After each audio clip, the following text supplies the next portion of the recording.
2017년입니다. 특별히 오늘은 종교개혁 주일입니다. 종교개혁 주간을 지나면서 또 한 해 동안 2017년 한 해 동안 저는 여러 가지 생각을 많이 했습니다.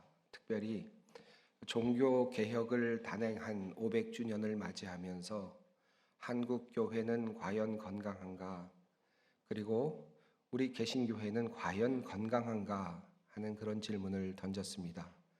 그리고 얻은 결론은 우리 한국교회가 또 우리 개신교회가 무엇인가 많이 잘못되어 가고 있다라고 하는 그런 생각을 하게 되었습니다. 어디에서부터 잘못이 되었을까 하는 생각을 하면서 저는 우리 한국교회가 또 우리 믿는 사람들이 잘못된 성공관을 가지고 살아오지 않았는가, 잘못된 성공의식 때문에 우리 교회가 잘못되어 간 것은 아닌가 하는 그런 생각을 해보게 되었습니다. 그래서 저는 오늘 여러분들과 함께 종교개혁 주간을 맞으면서 과연 진정한 성공이란 무엇일까, 우리가 추구해야 할 성공은 어떤 것일까에 대해서 함께 이야기를 살펴보고 나누려고 합니다. 요셉이 끌려 애굽에 내려갔다. 오늘 본문의 시작입니다. 요셉이 이끌려 애굽으로 내려갔다. 여러분은 요셉의 이야기를 잘 알고 계시죠? 요셉은 아버지의 사랑을 듬뿍 받았던 아들이었습니다. 야곱의 11번째 아들이었죠. 그런데 그 아이가, 사랑받던 아이가 이제 형들에게 미움을 받아서 애굽으로 팔려가게 되었습니다. 팔려갔을 뿐만 아니라 그곳에서 많은 어려움을 당하게 되었습니다. 바로 그 이야기의 시작, 요셉이 힘든 인생의 시작점을 지금 오늘 본문이 말하고 있습니다. 요셉이 이끌려 애굽으로 내려가매. 그런데 오늘 성경을 보면 흥미롭게도 이러한 어려운 순간에 특별한 한 단어가 있음을 발견하게 됩니다. 그 단어는 바로 형통이라고 하는 단어입니다. 2절 말씀을 보면 이런 말씀이 나옵니다. 요셉이 이끌려 그가 형통한 자가 되어 라고 하는 말씀이 나옵니다. 한 번쯤 들어갔겠지 생각할 수 있지만 자세히 살펴보면 한 번이 아니라 여러 번 등장하고 있음을 보게 됩니다. 3절 말씀 또한 그렇습니다. 여호와께서 그의 범사에 형통하게 하심을 보았더라. 그리고 23절에도 또 역시 마찬가지로 여호와께서 그를 범사에 형통하게 하셨더라 라는 말씀이 나옵니다. 요셉이 힘든 인생을 시작하고 있는 바로 이 변곡점에 하나님께서는 어떻게 이와 같은 단어를 사용하실 수 있을까? 성경은 의도적으로 형통이라고 하는 단어를 이곳에 넣고 있을까 하는 질문을 해보게 됩니다. 오늘 읽은 말씀 중에 2절 말씀을 보면 우리가 생각하는 것과는 너무나도 다른 형통의 개념이라는 것을 알게 됩니다. 그가 애굽 사람의 집에 있었다라고 하는 말과 더불어 있는 형통이라고 하는 말씀입니다. 그가 형통한 자가 되어 그의 주인 애굽 사람의 집에 있으니, 여러분 형통이라는 말을 사용하려면 어떤 때 사용을 합니까? 요셉이 애굽에 팔려왔습니다. 애굽으로 끌려왔습니다. 하나님께서 그를 형통하게 해주셨다. 다음에 어떤 이야기가 들어가야 우리가 생각하는 방식의 성공, 우리가 생각하는 방식의 형통이 되겠습니까? 요셉이 이끌려 애굽으로 내려가매 그곳에서 하나님께서는 그를 형통하게 해주셔서 도울 사람을 만나게 해주셨다. 하나님께서 그를 형통하게 해주셔서 그곳에서 탈출할 수 있도록 해주셨다. 하나님께서 그를 형통하게 해주셔서 고향으로 돌아올 수 있게 해주셨다. 하나님께서 그를 형통하게 해주셔서 사랑하는 아버지를 다시 만날 수 있게 해주셨다. 하나님께서 그를 형통하게 해주셔서 형제들과 화해하고 행복하게 살아갈 수 있게 해주셨다 라는 이야기가 들어가 있어야 우리가 생각하는 관점에서 형통이 맞아떨어질 것 같습니다. 그런데 오늘 본문을 보면 그렇지 않습니다. 하나님께서 요셉을 형통하게 해주셨다. 그래서 그가 애굽 사람의 집에 그대로 있게 되었다. 이 말을 번역하면 이렇습니다. 하나님께서 그를 형통하게 해주셔서 그를 애굽에서 더 이상 벗어날 수 없도록 만들어 놓으셨다. 하나님께서 그를 애굽에서 탈출할 수 없도록 만들어 놓으셨다. 하나님께서 그를 형통하게 해주셔서 그를 노예의 신분으로 그대로 남겨두셨다. 과연 이 이야기가, 이런 내용이 우리가 생각하는 의미의 형통과 같습니까? 그런데 성경 본문을 보면 오늘 본문 속에서 3번이나 등장시키면서 하나님께서는 요셉의 이 인생이 비록 우리가 보기에는 형통한 것 같지 않지만, 고통스러운 삶의 연속인 것 같지만, 그러나 하나님이 보시기에는 형통한 인생이다 라고 하는 말씀을 우리에게 전해주시고자 하십니다. 오늘 본문 속에 또 다른 재미있는 표현이 나옵니다. 그의 범사에 형통하게 하심을 보았더라 라는 말씀입니다. 여러분, 범사라는 말을 보통 어떨 때 사용합니까? 하는 일마다 잘 될 때 우리는 범사에 잘 된다라는 말을 사용하지요. 그런데 요셉의 인생을 한번 보십시오. 오늘 읽은 본문 이후에 나오는 요셉의 인생을 보면 참으로 처량합니다. 그는 애굽으로 팔려왔습니다. 팔려올 때 형들의 미움을 받았습니다. 형들의 배신을 받았습니다. 형들로부터 팔리움을 당했습니다. 그리고 애굽의 노예 신분이 되었습니다. 조금 나아지는 듯 했습니다. 가정 총무가 되는 듯 했습니다. 좋아지려면 그 다음부터 조금씩 더 좋아지면 범사에 잘 된다라는 말이 혹시 가능할지 모르겠습니다.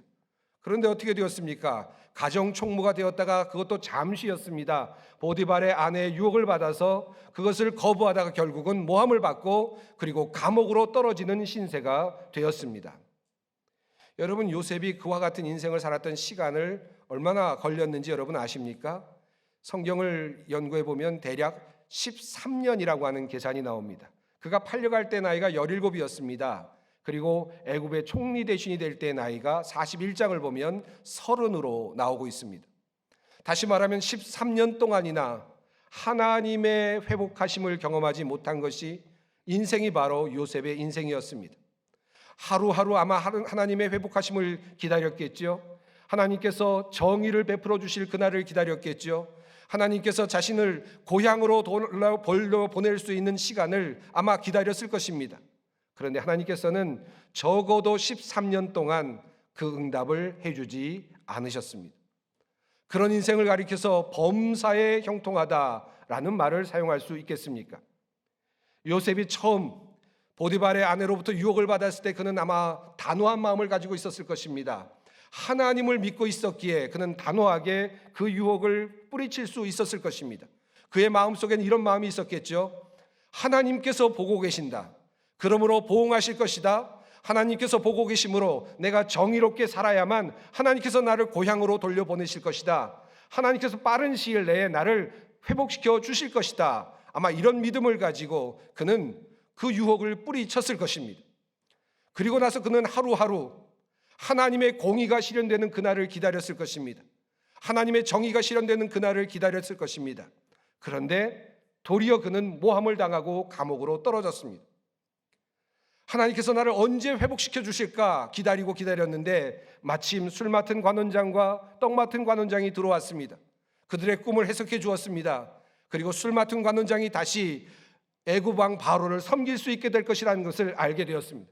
그는 간절하게 그에게 부탁합니다. 당신이 나가시게 될 터인데 나가시게 되면 나의 억울한 이야기를 꼭 전해주셔서 내가 고향으로 돌아갈 수 있게 해주십시오. 나는 이와 같이 여기까지 올 만큼, 감옥에까지 올 만큼 그와 같은 일을 저지르지 않았습니다. 과연 그의 꿈대로 그는 풀려나고 왕을 섬기기 시작했습니다.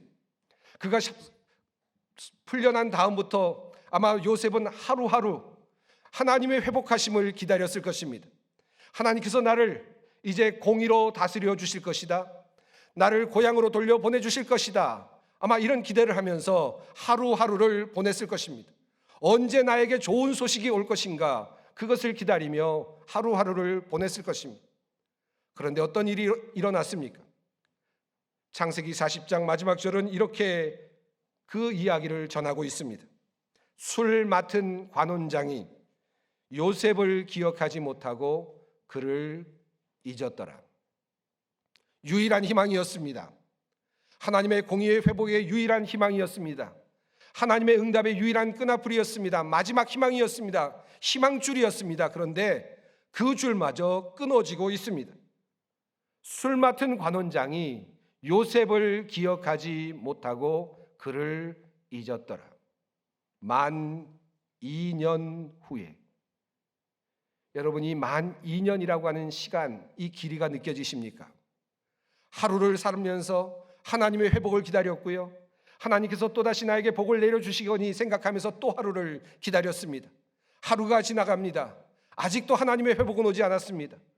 또 하루가 지나갑니다. 아직도 하나님의 정의는 도래하지 않았습니다. 또 하루를 보냈습니다. 그러나 소식은 오지 않았습니다. 1년이 지났습니다. 또 다른 1년이 지나가고 있습니다. 그렇게 13년 동안이나 하나님의 회복의 소식은 도래하지 않았습니다. 그와 같은 인생을 가리켜서 형통한 인생, 어느 누가 그의 인생에 형통이라는 단어를 붙여줄 수 있겠습니까? 그의 인생에 성공한 인생이라는 이름을 어느 누가 붙여줄 수 있겠습니까? 그런데 하나님께서는 그의 인생을 이야기하시면서 그가 형통했다, 그가 성공적이었다, 성공된 삶을 사실은 살아가고 있었다라는 사실을 우리들에게 알려주고 계십니다. 그렇다면 우리가 생각하고 있는 이 괴리, 다시 말하면 우리가 생각하고 있는 성공의 개념과 하나님께서 말씀하시고 계시는 이 성공의 개념이 왜 이렇게 다른 것입니까? 무엇이 그렇게 우리를 이렇게 다르도록 갈라 놓았습니까? 우리는 종종 성공을 이야기할 때마다 무엇인가를 더 많은 것을 갖게 되거나 더 높은 자리에 올라가게 되거나 이런 것들을 가리켜서 성공한다라고 하는 말을 사용하는 경향이 있습니다. 그리고 그것을 추구합니다. 우리가 성공을 꿈꿀 때마다, 우리가 하나님께 기도할 때마다 이와 같은 것들을 기도하게 되고 바라게 됩니다. 그리고 그런 것들을 누리는 사람을 보면서 같은 기독교인으로서도 부러움을 가질 때가 참 많습니다. 그러나 이것은 엄밀히 말하면 세속적인 관점의 성공관입니다. 무엇인가를 조금씩 더 갖게 되는 것, 그 끝은 언제나 존재하지 않기 때문에 그렇습니다. 우리가 어떤 조그마한 집을 얻을 때가 있습니다. 20평 아파트를 구할 때가 있죠. 그 20평 아파트가 목적일 때가 있었습니다. 그런데 20평 아파트를 갖게 되는 순간 성공자가 됩니다. 그러나 그것을 갖고 조금 있다가 옆에 있는 30평 아파트를 갖고 있는 사람을 보면 나는 실패자가 됩니다. 또다시 30평 아파트를 갖기 위해서 부단히 노력합니다. 더 많은 것을 가지려고 노력했습니다. 그래서 마침내 30평 아파트를 가졌다고 한번 생각해 보십시오. 잠시 동안은 기쁠지 모르지만 옆에 또 다른 넓은 평수의 집을 갖고 있는 사람을 보면 나 역시 또다시 실패자가 되는 법입니다. 이와 같은 방식을 가지고 우리가 성공하기를 원한다면 우리는 끊임없이 가져야만 되고 끊임없이 올라가야만 되고 끊임없이 추구해야만 합니다. 그러나 그 끝에는 언제나 불행만이 남아 있습니다. 여전히 도달할 수 없는 또 다른 장벽이 우리에게 있기 때문에 그렇습니다. 그럼에도 불구하고 우리는 끊임없이 올라가려고 하고 끊임없이 많은 것을 가지려고 하는 이와 같은 성공의 관점을 가지고 노력하며 그러한 기도를 드리려고 합니다. 이것이 바로 우리가 갖고 있는 성공의 모순점입니다. 또 우리들의 삶을 보아도 우리들이 추구하고 있는 성공의 모순점을 충분히 이해할 수 있습니다. 어떤 아이가 젊었을 때에는 조금씩 성장합니다. 그러다가 빨리 성장하는 시간도 있습니다. 10대 경우에는 5cm, 10cm씩 또 그냥 한 주에도 클 때가 있습니다. 그러나 그렇게 계속해서 크는 사람은 없습니다. 만약에 그렇게 계속해서 크는 사람이 있으면 우리는 그 사람을 걱정해 주어야만 합니다. 사람은 살면서 클 때가 있지만 성장할 때가 있지만 어느 때에는 멈추어야 합니다. 그리고 자족할 줄 알아야 합니다. 성숙해져야 합니다. 그 다음에는 노쇠해져 갑니다. 적응해져 갑니다. 퇴화의 과정을 거쳐갑니다. 그리고 죽음이라고 하는 관문을 맞게 됩니다. 이것이 삶의 이치입니다. 20평 아파트를 가지고 30평 아파트 또는 그 넓은 평수를 하나씩 더 채워갈 수 있습니다. 그러나 어느 순간이 되면 그 넓은 평수의 아파트를 또는 그 집을 관리할 수 없습니다. 더 작은 곳으로 내려갈 수밖에 없습니다. 결국은 한 평의 무덤 속으로 들어갈 수밖에 없는 것이 우리의 인생입니다. 그럼에도 불구하고 우리는 끊임없이 무엇인가를 가지려고 하고 더 많은 것을 갖기 위해서 노력합니다. 그리고 그곳에 행복이 있는 것처럼 그렇게 살아갑니다. 이러한 생각이 신앙과 합하여지게 되면 무서운 힘을 발휘하게 됩니다. 자신이 원하는 성공관, 자신이 생각하고 있는 세속적인 성공관을 이루기 위해서 하나님을 이용하기 시작합니다. 하나님은 내가 원하는 것을 주는 하나님이 되고 더 높은 것을 올려주기 위한 도구적인 신이 됩니다. 아마도 우리 한국교회가 타락하게 되었고 많은 세상 사람들로부터 지탄을 받게 된 이유가 이와 같은 잘못된 성공관을 가지고 살아왔던 오늘날의 그리스도인들 때문이 아니었을까 하는 반성을 해보게 됩니다. 그렇다면 진정 하나님께서 원하시는 성공은 무엇입니까? 오늘 본문 말씀을 통해서 몇 가지를 살펴보려고 합니다. 첫 번째, 형통이라고 하는 단어가 나오는 곳마다 항상 붙어있는 또 다른 문구를 주목해 볼 필요가 있습니다. 2절 말씀입니다. 그가 형통한 자가 되어 라는 말 앞부분에 나와 있는 그 부분입니다. 여호와께서 요셉과 함께 하심으로, 요셉과 함께 하심으로 그가 형통한 자가 되었다는 것입니다. 3절 역시 그러합니다.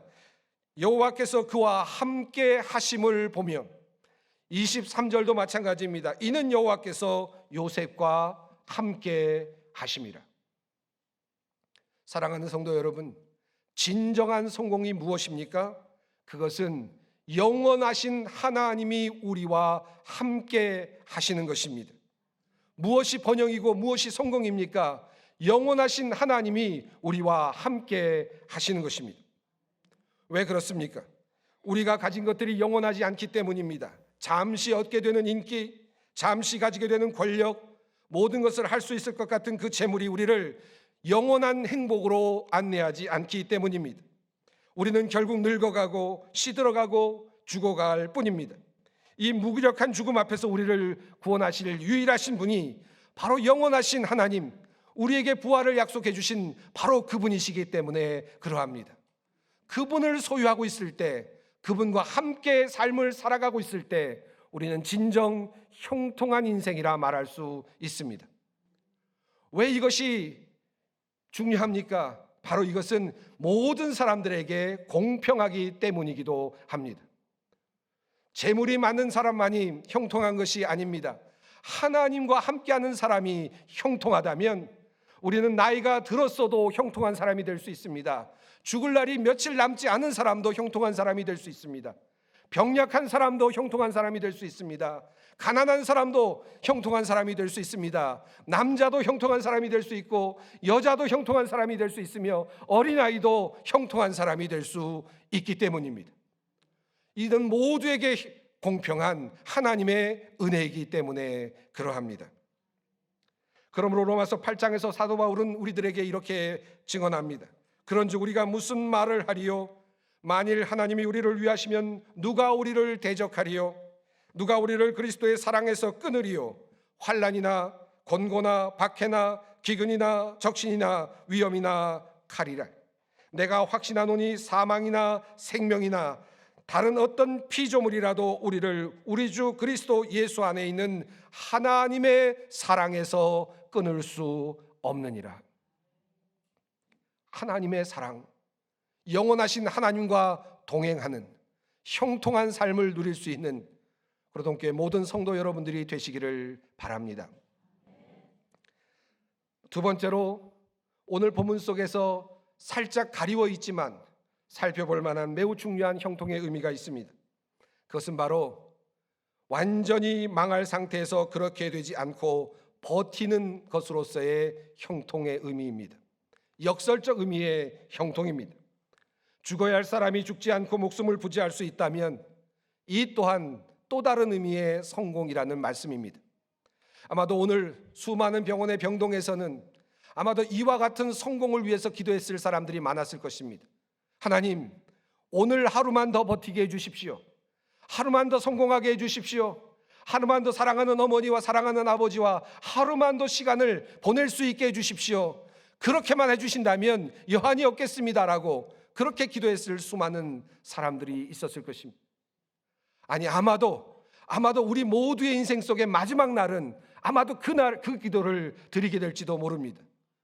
하나님, 하루만 더 성공할 수 있으면 좋겠습니다 라는 기도가 어쩌면 우리의 마지막 기도일지도 모릅니다. 누구나 겪게 되는, 누구나 경험하게 되는 상황, 그리고 우리의 기도의 제목입니다. 이것을 조금 더 살펴보기 위해서 신명기 22장 23절부터 24절 말씀을 살펴볼 필요가 있겠습니다. 이 말씀은 이렇게 되어 있습니다. 처녀인 여자가 남자와 약혼한 후에 어떤 남자가 그를 성읍 중에서 만나 동침을 하면 너희는 그들을 둘 다 성읍 문으로 끌어내고 그들을 돌로 쳐 죽일 것이니 그 처녀는 성 안에 있으면서도 소리를 지르지 아니하였으며 그 남자는 그 이웃의 아내를 욕보였음이라. 너는 이같이 하여 너희 가운데서 악을 제할지니라. 이 내용은 남자와 여자 사이에 간통이 일어났을 때 그 사람들을 어떻게 처리할 것인가에 대한 율법의 내용입니다. 만약에 이 율법을 따른다면 따라서 요셉의 상황을, 요셉과 보디발의 아내의 상황을 적용해 본다면 이렇게 됩니다. 보디발의 아내는 소리를 지름으로써 자신이 받아야 될 벌을 받지 않았습니다. 더 나아가서 요셉을 모함할 수 있었습니다. 그를 죄인으로 삼아 몰아갈 수 있었습니다. 그럴 경우에 요셉이 받아야 될 벌은 어떤 것이었습니까? 돌에 맞아 죽는 것입니다. 그런데 이 법은 평민과 평민 사이에 일어나는 상황을 가정한 것입니다. 그런데 요셉은 어떤 상황이었습니까? 요셉은 보디발의 집의 노예였습니다. 노예가 주인의 아내를 넘보다가 겁탈하려다가 잡혔다. 그랬을 때 받아야 될 벌은 어떤 것이었겠습니까? 돌에 맞아 죽는 것을 넘어서는 아마도 처참한 죽음이 그의 죄목에 해당하는 벌이 될 것입니다. 그런데 성경은 어떤 이유인지는 자세히 말하고 있지는 않지만 그가 죽을 만한 그 상황 속에서 죽지 않고 감옥으로 가게 되었다는 사실을 알려주고 있습니다. 우리가 생각할 때, 일반적으로 생각할 때 요셉은 왜 이렇게 일이 잘 안 되나, 나름대로 바르게 살려고 했는데 또다시 감옥으로 가다니 라고 생각할 수 있습니다만은, 만약에 이 율법을 적용해 본다면 이렇게 해석이 가능합니다. 그는 율법 때문에, 그와 같은 법 때문에 마땅히 죽어야만 했습니다. 죽을 만한 누명을 쓰게 되었습니다. 죽임을 당했어도 아무런 문제가 되지 않을 만한 상황이었습니다. 그런데 하나님께서는 그를 죽게 놔두지 않으셨습니다. 도리어 감옥으로 가도록 만들어 놓으셨습니다. 이것이 바로 또 다른 의미의 성공이라는 말씀입니다. 아직도 할 일이 많았기 때문에, 하나님의 뜻이 이루어지지 않았기 때문에 하나님께서 보여주신 또 다른 의미의 성공이었습니다. 이것은 요셉의 경우에 한 번만 일어나지 않았습니다. 요셉이 형들에게 다가왔을 때에도 성경은 그가 죽을 뻔한 위기에 있었음을 알려주고 있습니다. 형들을 만나러 요셉이 다가올 때 형들이 첫 번째 결심했던 내용은 무엇이었습니까? 저기 꿈꾸는 요셉이 오는도다 라고 말하면서 저를 죽이자라고 결정했었습니다. 그런데 어찌된 일인지 르우벤이 구덩이에 잠깐 놔뒀다가 죽이자라고 하는 바람에 시간을 조금 벌었습니다. 마침 그때 이스마엘 사람들, 미디안 상인들이 그것을 지나가는 것을 보면서 유다가 말합니다. 우리가 죽이는 것보다는 차라리 저 사람들에게 팔아서 넘기는 것이 좋겠다. 이 이야기가 되면서 그렇게 해서 그는 죽을 목숨에서 살아나게 되었습니다. 만약에 그곳에 미디안 상인이 지나가지만 않았더라도 어쩌면 그 자리에서 요셉은 죽었을지도 모릅니다. 요셉이 애굽으로 팔려온 것은 참으로 불행한 일인 것처럼 보이지만 죽을 만한 목숨 속에서 그가 죽지 않고 살아날 수 있었다는 것은 또 다른 의미의 성공이었다는 말씀입니다. 사랑하는 성도 여러분, 우리는 매일같이 이와 같은 성공을 경험하고 있습니다. 높이 올라가지 못합니다. 많은 것을 갖지는 못합니다. 나날이 나이 들어가고 약해져 가고 그리고 병약해져 갑니다. 그럼에도 불구하고 우리는 살아 있습니다. 교회도 마찬가지입니다. 더 부흥했으면 좋겠습니다. 더 많은 사람들이 모였으면 좋겠습니다. 그러나 나약해질 수도 있습니다. 쇠약해질 수도 있습니다. 병들 수도 있습니다. 그러나 그럼에도 불구하고 오늘 하루를 버팁니다. 신앙으로 견뎌냅니다. 함께 예배드립니다. 이것이 또 다른 의미의 성공이라는 말씀입니다. 세 번째로 성공의 의미, 또 다른 성공의 의미가 있습니다. 그것은 바로 조그마한 행복들이 우리 앞에 놓여지는 그런 의미의 성공입니다. 요셉의 이야기를 보면 전체적으로 암울한 시간들입니다. 노예로 팔려가고 감옥으로 들어가고 감옥에서도 시간을 보내는 그런 시간들의 연속이었습니다. 그런데 재미있게도 그 시간의 연속 가운데서 하나님께서는 요셉을 조그마한 행복들을 만들어 주시는 것을 보게 됩니다. 가정 총무가 되는 조그마한 행복을 누리게 하시고요, 다시 감옥으로 들어갔을 때는 간수장의 호감을 받아서 감옥 일을 돌보는 일을 하게 됩니다. 감옥에서 꿈을 꾸는 그런 하나님께서 주시는 그런 은혜도 얻게 됩니다. 이럴 때마다 성경은 말하기를 하나님께서 요셉을 형통하게 해주셨다라고 말합니다. 왜 이것이 형통입니까? 큰 요셉의 이야기를 보면 하나도 요셉의 이야기 속에서 빼놓을 수가 없는 것들입니다. 큰 뜻을 이루기 위해서는 하나님께서 빼어주실 것이 하나도 없습니다. 제가 어느 날 이 말씀을 보면서 이런 생각을 해봤습니다. 요셉의 이야기 속에서 빼놓을 수 있는 것이 있을까 생각을 해보았습니다.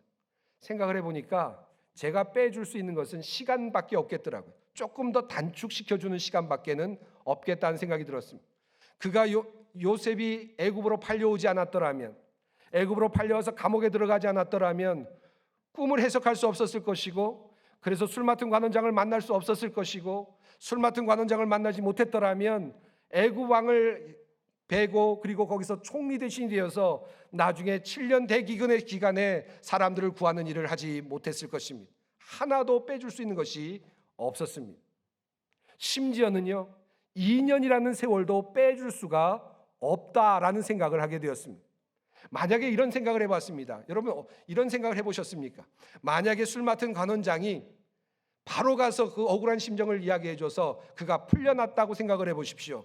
그래서 고향 어딘가로 돌아갔다라고 한번 생각을 해보십시다. 그 다음에 2년쯤 지난 다음에 애굽 왕이 꿈을 꾸었습니다. 그때 술 맡은 관원장이 그 사람을 생각했습니다. 아, 요셉이라는 사람이 있었는데 그때 감옥에서 나에게 꿈을 해석해 줬는데 그 사람이 근데 어디 있지? 아마 찾을 수 없었을 것입니다. 하나님께서는 그를 2년 동안이나 그 안에 가둬두심으로써 꿈을 해석할 수 있는 자리에, 그리고 부르면 언제든지 갈 수 있는 자리에 놓아두셨습니다. 그러면 시간적으로도 하나도 빼어줄 수 없는 것이 요셉의 일생이었습니다. 그런데 하나님께서는 그 일생 가운데서 조그마한 행복들을 맛볼 수 있도록 만들어 주셨습니다. 이것이 바로 하나님께서 말씀하시는 또 다른 의미의 성공입니다. 우리의 삶도 마찬가지입니다. 힘든 삶을 살아갑니다. 어려운 삶을 살아가죠. 그리고 때로는 하나님의 응답을 받지 못하고 10년, 20년을 버틸 때가 있습니다. 그럼에도 불구하고 하루하루 사랑하는 자녀들이 속삭여주는 그런 어리광 속에서 기쁨을 누릴 수만 있다면, 그리고 하루하루 사랑하는 친구들과 함께 직장에서 도시락을 함께 나눠 먹을 수 있는 그런 일이 있을 수 있다면, 이것이 하나님께서 주시는 또 다른 의미의 형통임을 믿고 감사할 수 있는 여러분들이 되시기를 바랍니다. 마지막으로 요셉이 경험한 형통은 그와 함께한 사람들이 누리게 되는 복입니다. 오늘 본문 속에서도 그 이야기가 나옵니다. 요셉이 보디발의 집에 가정 총무가 됩니다. 그런데 누가 복을 받았습니까? 요셉이 받았습니까? 오늘 본문을 보면 보디발의 집이 복을 받았다라고 말합니다. 요셉은 그의 가정의 총무가 되었습니다. 노예 신분이었습니다. 그런데 복은 정작 요셉과 함께하고 있었던 사람들, 그의 가정이 받았다는 것입니다. 요셉은 어려운 삶을 살았습니다. 힘든 어려운 과정을 거쳐서 13년 동안이나 감옥에서 또는 노예의 신분으로 살았습니다. 그 결과가 무엇이었습니까? 7년의 대기근이 애굽 지역에 발생하게 되었을 때 지혜로운 총리가 되어서 수많은 사람들, 죽어갈 수밖에 없었던 사람들을 살리는 일을 감당하게 되었습니다. 요셉과 동시대에 그 시대에 살았던 그 지역의 많은 사람들이 요셉 때문에 혜택을 입게 되었던 것입니다. 그것이 바로 또 다른 의미의 형통이었습니다. 나는 비록 어려움을 당하지만 나와 함께 살았던 사람들이 복을 누릴 수 있다면 이것이 형통이라는 말씀입니다. 우리는 이것을 우리들의 삶 속에서, 가정생활 속에서 많이 느끼고 있습니다. 사랑하는 아버지, 어머니가 사랑하는 자녀들을 위해서 어떻게 합니까? 내가 비록 힘들게 일하고 어렵게 일하고 못 먹고 살아가지만 그것 때문에 나의 자녀들이 잘 될 수만 있다면 나는 형통한 인생이라 여기겠다. 나는 성공한 것이다. 나는 비록 그렇게 살다가 죽을지언정 나는 성공한 삶을 살아낸 것이다 라고 말하지 않습니까? 이것이 바로 진정한 의미의 성공의 의미입니다. 내가 누려야만 성공이 아니라 나와 함께한 사람들이 누리는 성공, 그것이 진짜 성공입니다. 회사에서 정의롭지 못한 것을 보면서 정의를 외치다가 쫓겨날 수 있습니다. 불이익을 당할 수 있습니다. 그래서 내내 힘들게 살아갈 수 있습니다. 그러나 그럼에도 불구하고 큰 비전을 가지고 내가 비록 이렇게 어려움을 당하고 살아가지만 내가 이렇게 정의롭게 회사에서 일했던 것 때문에 언젠가 나의 후손들이 정의로운 회사에서 정의로운 사회에서 살아낼 수 있을 것이다 라는 믿음을 갖게 된다면 나는 결코 헛되게 산 것이 아니다 라고 말할 수 있는 것입니다. 이것이 진정한 의미의 또 다른 의미의 형통입니다. 그런 의미에서 본다면 예수님은 진정 형통하신 분이셨습니다. 그분은 십자가에서 달려 돌아가셨습니다. 젊은 나이에 제자들의 배반을 당했습니다. 맛있는 음식도 제대로 먹어보지 못했습니다. 좋은 옷도 입어보지 못했습니다. 젊은 나이에 절명하신 분이셨습니다. 인간적으로 보면 성공적인 인생이 결코 아니었습니다. 그러나 그분은 십자가에 달려 돌아가심으로써 모든 사람들의 죄를 용서하게 되었고 오고 오는 모든 사람들이 그의 은덕을 입어서 구원의 자리에까지 올라가는 혜택을 나누어 주시게 되었습니다. 그러므로 그분은 진정 형통한 삶을 살아내신 것입니다. 이 형통함의 의미가 사랑하는 구로동교회 성도 여러분들에게 함께 있으시기를 바랍니다. 종교개혁 500주년을 맞이하고 있습니다. 종교개혁자들의 희생들이 많이 있었습니다. 얀 후스라고 하는 종교개혁자는 올바른 신앙을 이야기하다가 불에 타 죽는 수모 그리고 어려움을 당했습니다.